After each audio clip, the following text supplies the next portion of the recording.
नमस्कार। इस चैनल के द्वारा बीएड शिक्षकों के ब्रिज कोर्स को ध्यान में रखते हुए इंपॉर्टेंट स्टडी मटेरियल्स आपको डेली प्रोवाइड किया जा रहा है।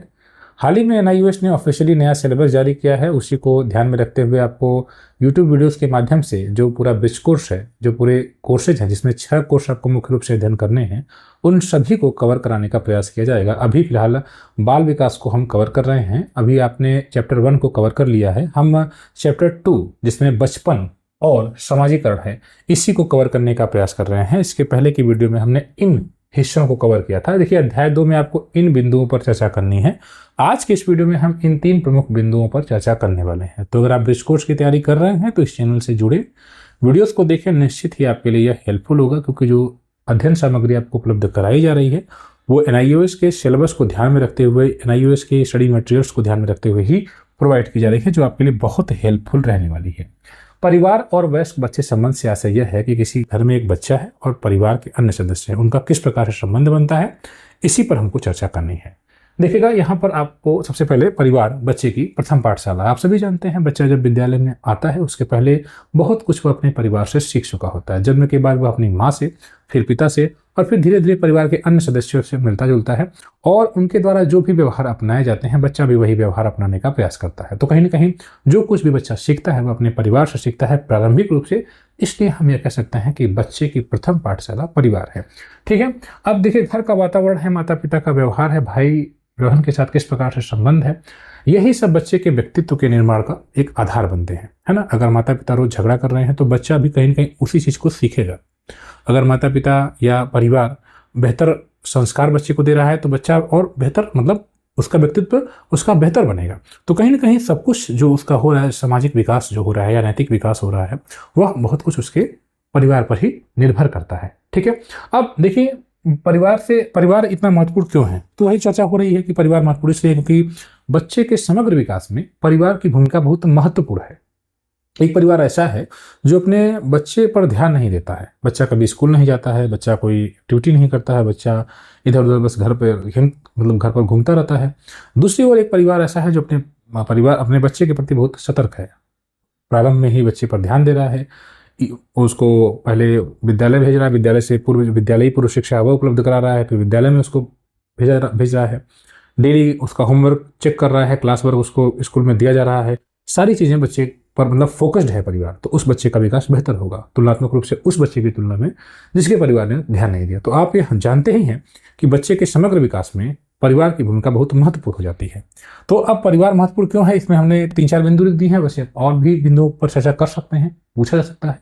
भाषा के विकास में अगर मान लीजिए कि महाराष्ट्र में है, महाराष्ट्र का परिवार है, वो मराठी बोल रहे हैं तो बच्चा मराठी बोलेगा।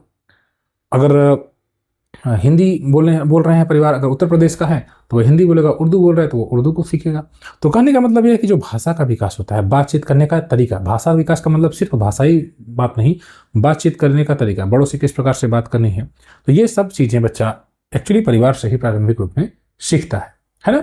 दूसरा, यह भावनात्मक सुरक्षा। परिवार बच्चे को भावनात्मक सुरक्षा भी देता है। ठीक है, बच्चे को कोई समस्या हो रही है तो माता या पिता उसको गले से लगा ले रहे हैं, ठीक है, गोद में ले रहे हैं, प्यार कर दे रहे हैं, दुलार कर दे रहे हैं, तो बच्चा और बेहतर अपने आप को मतलब फील करता है ना। आपने देखा होगा जब बच्चा रोने लगता है तो माँ उसको दुलार कर प्यार से उसको गोद में ले लेती है।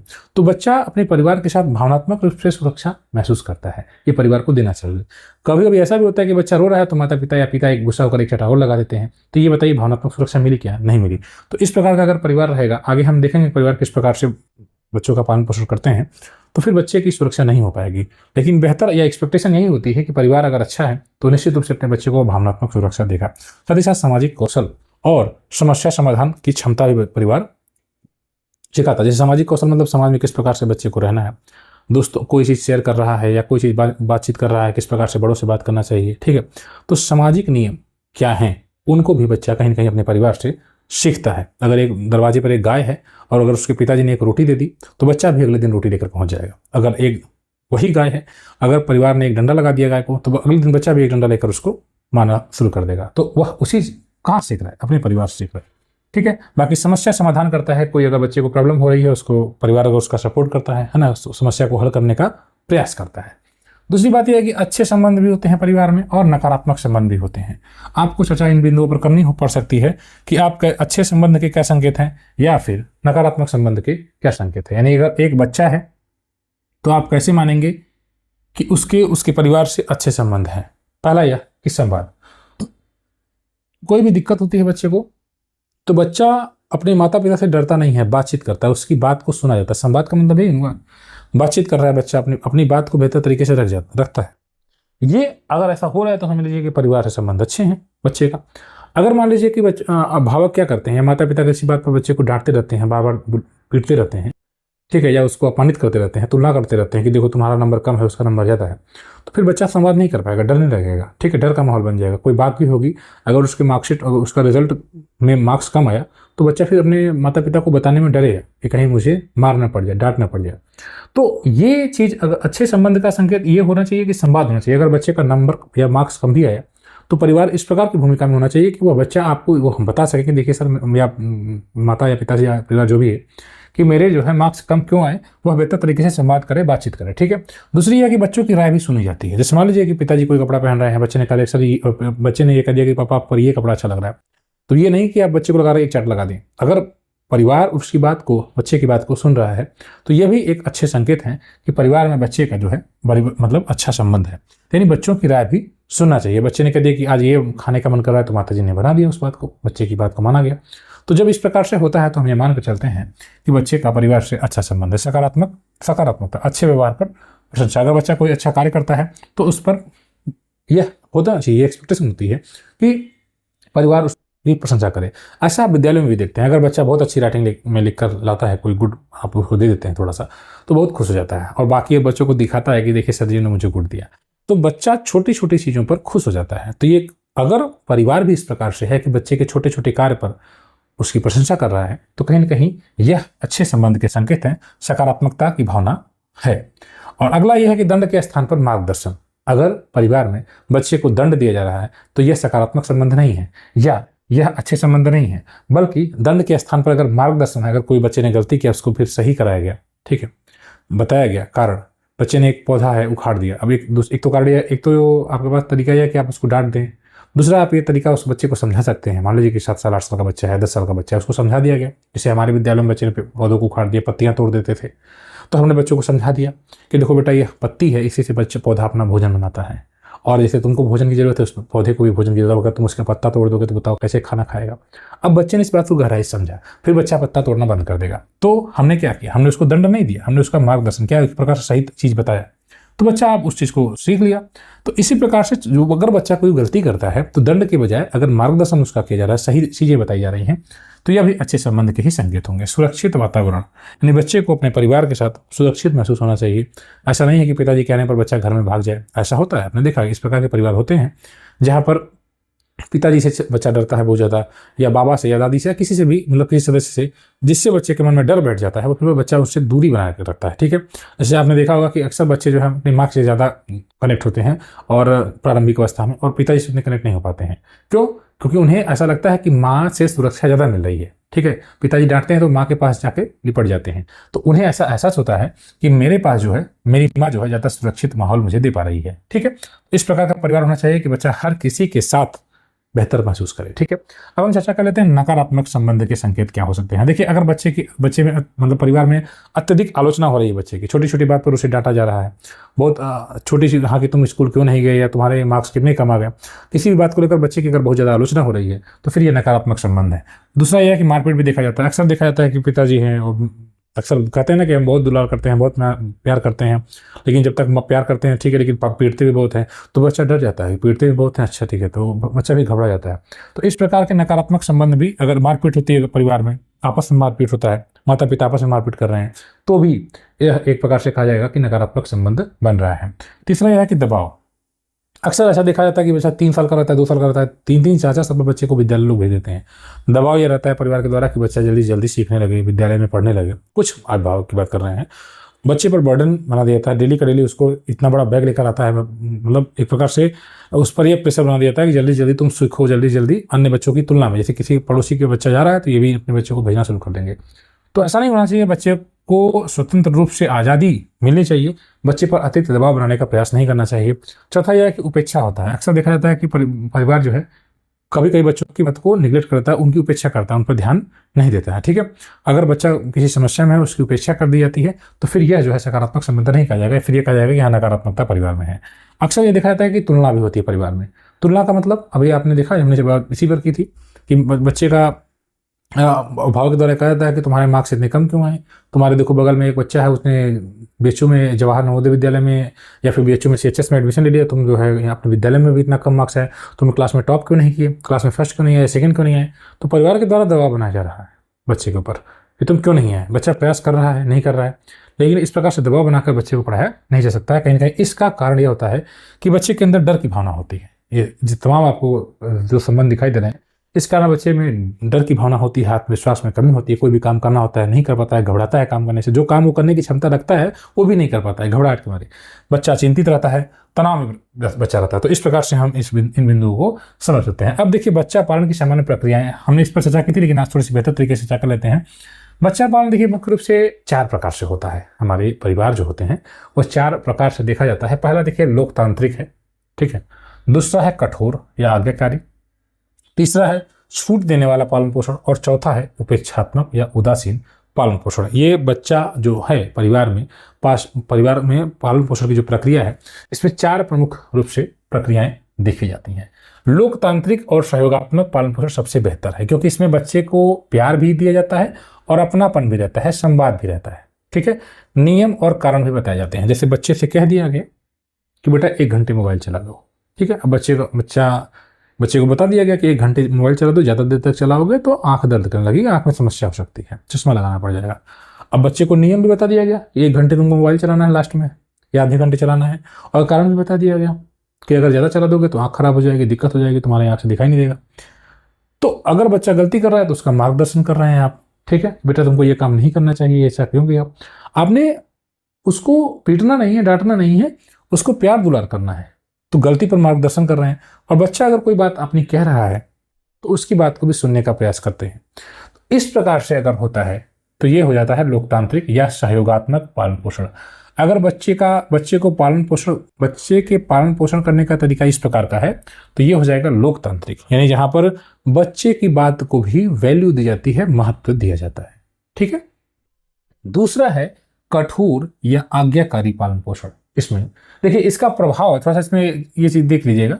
इससे अगर आप ऐसा करेंगे कि बच्चे को बहुत प्यार देंगे, अपनापन रहेगा, संवाद, बच्चे से बातचीत अगर अभिभावक कर रहे हैं, तो प्रभाव यह होगा कि बच्चा समझदार होगा, बच्चा सीखने की प्रवृत्ति दिखाएगा, किसी भी चीज को सीखना चाहेगा, बच्चा संतुलित रहेगा और आत्मविश्वासी रहेगा। उससे यह विश्वास रहता है कि मेरे माता पिता मेरी हर बात में मतलब मेरा साथ देंगे, तो वह एक आत्मविश्वास के साथ रहता है।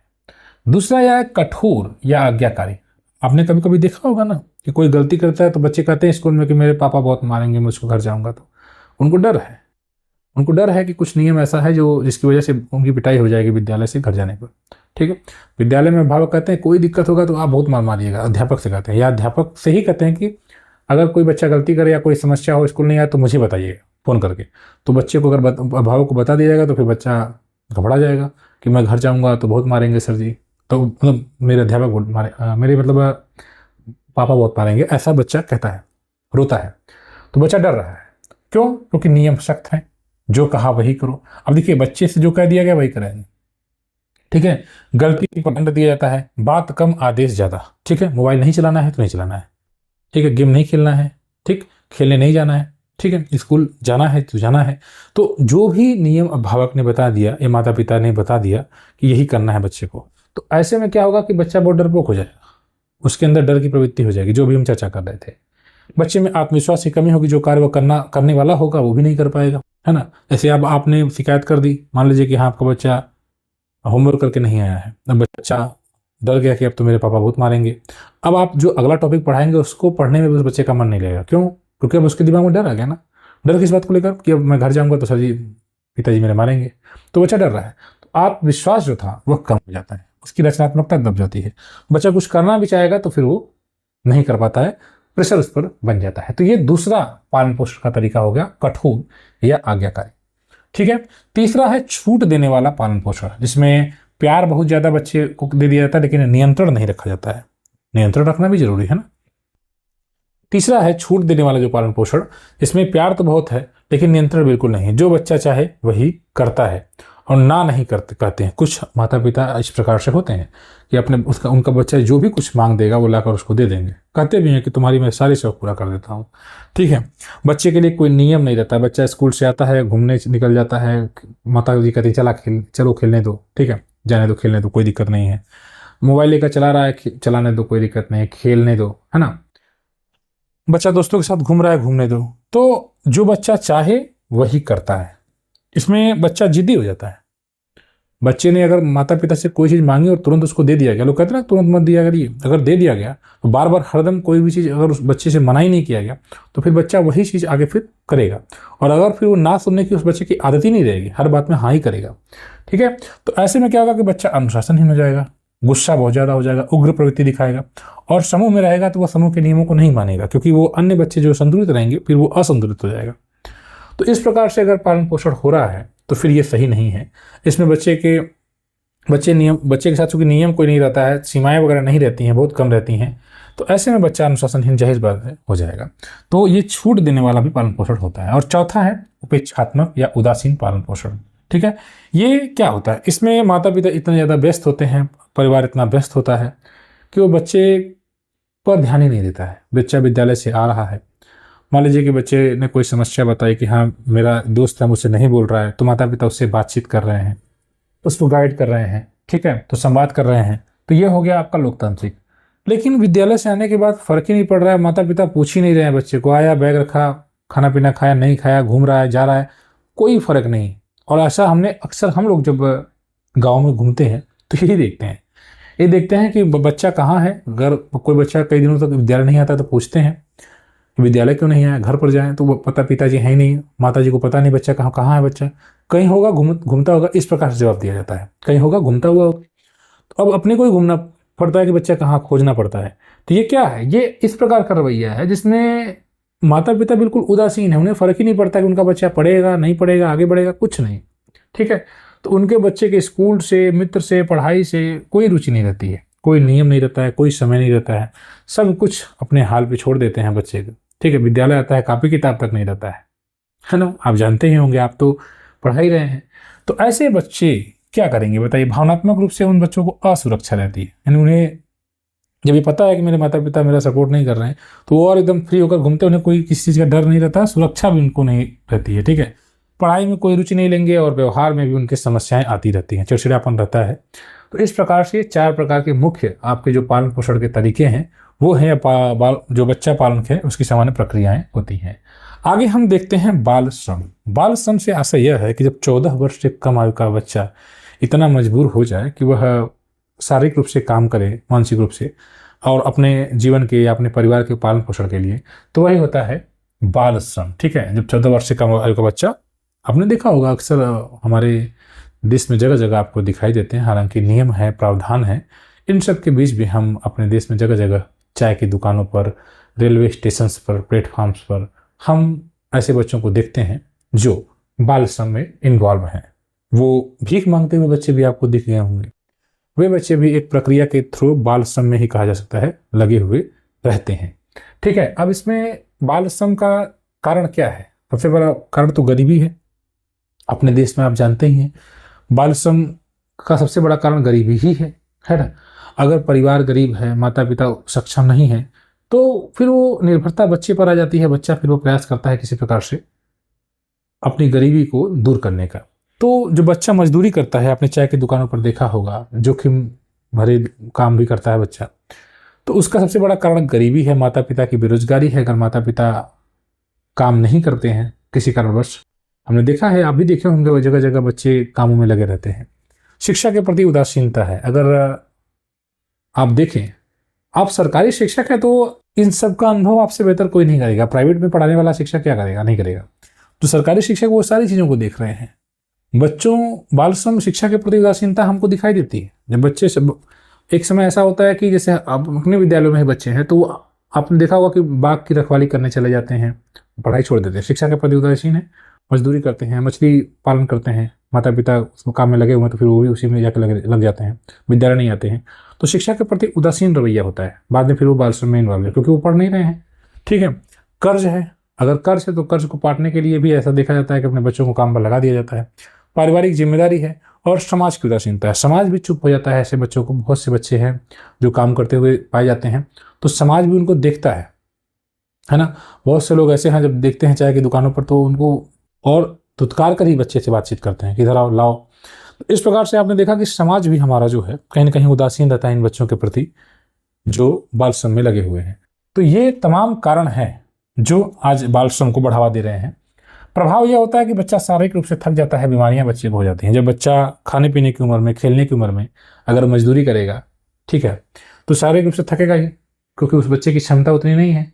13 साल 12 साल का 10 साल का बच्चा अगर दिन भर काम कर रहा है मजदूरों की तरह तो वह थकेगा नहीं, बीमारियां उसको पकड़ेंगी, बच्चा शिक्षा से वंचित हो जाएगा। हमारे संविधान में प्रावधान है कि 6 वर्ष से 14 वर्ष तक के सभी बच्चों को अनिवार्य शिक्षा उपलब्ध कराई जाए। लेकिन इस प्रावधान के मायने क्या है, जब वो बच्चा पढ़ ही नहीं पा रहा है तो निश्चित रूप से वह इस प्रावधान से वंचित हो जाएगा। शिक्षा का जो अधिकार है, जो फंडामेंटल राइट है, जो अभिभावक का कर्तव्य है, वो तमाम चीज़ें हैं। कहीं ना कहीं अगर बच्चा इस बाल श्रम में लगा हुआ है तो वो शिक्षा से भी वंचित हो जाता है, यह आप सभी जानते हैं। भावनात्मक रूप से असुरक्षा होती है। ठीक है, बच्चों को जलील भी किया जाता है। जब ऐसी दुकानों पर आपने देखा होगा अपमानजनक बातें कही जाती हैं। माता पिता गरीब रहते हैं या माता पिता नहीं रहते हैं, ऐसे बच्चे के पास कोई सपोर्ट नहीं रहता है, मजबूरी में रोता है लेकिन वो अपना काम करता रहता है क्योंकि उसे पता है कि मेरे माता पिता इतने फाइनेंशियली स्ट्रांग नहीं है या है ही नहीं। आपने अनाथ बच्चों को भी देखा होगा, जब घर में कोई नहीं रहता या पिताजी नहीं है तो बच्चे को अब अपने पालन पोषण, अपने परिवार को देखने के लिए काम करना पड़ता है। तो भावनात्मक रूप से बच्चा कमजोर रहता है, असुरक्षित, उसके पास कोई सपोर्ट नहीं रहता है, कोई ऐसा नहीं रहता है कि जिसके गले लग कर वो बच्चा रो सके। ठीक है, तो वो बच्चा भी हमारे काम में देखा जाता है बाल श्रम मतलब जो करता हुआ। शोषण का भी खतरा होता है, बच्चों का आर्थिक शोषण होता है, शारीरिक शोषण भी हो जाता है कभी कभी, आप जानते ही हैं। तो इससे खतरा यह बना रहता है। भविष्य की सीमित संभावना है, जब बच्चा पढ़ेगा नहीं, विद्यालय नहीं जाएगा और बस मजदूरी करेगा तो क्या आप ये सोचते हैं कि वह डॉक्टर बन पाएगा? नहीं बन पाएगा क्योंकि उसका भविष्य वहाँ पर सीमित हो गया। बच्चा पढ़ेगा, आगे बढ़ेगा तो फिर वह आगे पढ़ाई शुरू करेगा, मतलब आगे पढ़ाई को कंटिन्यू रखेगा, तभी ना वो डॉक्टर बनेगा, इंजीनियर बनेगा या इंजीनियर या जो भी बनना चाहता है आगे बनेगा। अब वो अगर पढ़ाई ही नहीं किया, मजदूरी कर रहा है, बात इसमें इन्वॉल्व है, तो फिर ये असर बहुत कम होगा, न के बराबर होगा। उसकी संभावनाएं जो हैं आगे बढ़ने की वो दब जाती हैं, मतलब कि ब्रेक लग जाता है उस पर, समझ रहे हैं। तो जो उसकी भविष्य बनने वाला है, अगर बाल श्रम में लगा है बच्चा तो फिर उसकी संभावनाएं सीमित हो जाती हैं। इसमें शिक्षक की क्या भूमिका है? शिक्षक की भूमिका यह है कि आप प्रयास होना चाहिए कि बच्चे की नियमित उपस्थिति हो, है ना। बच्चे की नियमित उपस्थिति हो, यह प्रयास अभिभावक का होना पड़ेगा, शिक्षक का होना चाहिए। दूसरा यह है कि परिवार और समुदाय को जागरूक करने का प्रयास करना चाहिए। अगर अध्यापक देख रहे हैं कि कोई बच्चा लगा हुआ है काम में तो उस परिवार को, उस समाज को जागरूक करने का प्रयास शिक्षक का होना चाहिए। हमारे संविधान में उल्लिखित प्रावधानों पर चर्चा होनी चाहिए कि किसी भी बच्चे को इस प्रकार से जोखिम भरे कार्यों में नहीं लगाना चाहिए। हमारा समुदाय अगर चाहेगा, जागरूक होगा तो निश्चित रूप से इसमें कमी आएगी। RT एक्ट के प्रावधानों की जानकारी होनी चाहिए, इसमें आप सभी जानते हैं 6 से 14 वर्ष तक के बच्चों के लिए अनिवार्य शिक्षा, मुफ्त भोजन वगैरह तमाम चीज़ें आपको बाद में MDM वगैरह प्रावधान किया गया है। तो गुणवत्तापूर्ण शिक्षा बिना कोई फीस दिए उपलब्ध कराया जाएगा, इसकी जानकारी भी दी जानी चाहिए। तो इस चीज़ का भी जानकारी का अभाव भी रहता है, इस वजह से बच्चे जो है काम करने को मजबूर हो जाते हैं। साथ ही साथ बाल संरक्षण संस्थाओं से सहयोग भी लेना चाहिए जो बच्चों को बचाने का काम करती हैं। और संवेदनशील कक्षा कक्ष का माहौल, अगर बच्चा लगा हुआ है, मान लीजिए कि बाल श्रम में लगा हुआ है, मजदूरी कर रहा है, कभी कभार बच्चा नहीं आ पा रहा है, फिर आ रहा है, तो अब शिक्षक को ऐसा नहीं होना चाहिए कि उसको खड़ा करा कर जलील करना चाहिए कि देखो तुम स्कूल इतने दिन से क्यों नहीं आ रहे हो। अगर उसका कोर्स नहीं पूरा है, विषय नहीं पूरा, तो उसको डांटना नहीं चाहिए। यानी बच्चे अध्यापक को सहयोगात्मक रवैया अपनाना चाहिए, यह देखते हुए कि वह बच्चा बाल श्रम में मजदूरी कर रहा है या गरीब है। तो ऐसे में अध्यापक की भूमिका और महत्वपूर्ण जाती है कि कक्षा कक्ष माहौल का इस प्रकार से कक्षा कक्ष माहौल बने कि वह बच्चा जो है, वो जो समस्या में उसका सिलेबस नहीं पूरा है, उसको जलील न करके उसको बाकी के जैसा सामंजस्य बिठाने का प्रयास करना चाहिए। ठीक है, तो फिलहाल यह जो है इस वीडियो में हम इतना टॉपिक ही कवर करने वाले हैं। ठीक है, तो आगे हम अगले पार्ट में हम इन 3 और बिंदुओं को कवर कर लेंगे, तो जो आपका दूसरा चैप्टर है वह कंप्लीट हो जाएगा। ब्रिज कोर्स की तैयारी कर रहे हैं तो इस चैनल को सब्सक्राइब जरूर करें, ज्वाइन करें ग्रुप को। धन्यवाद।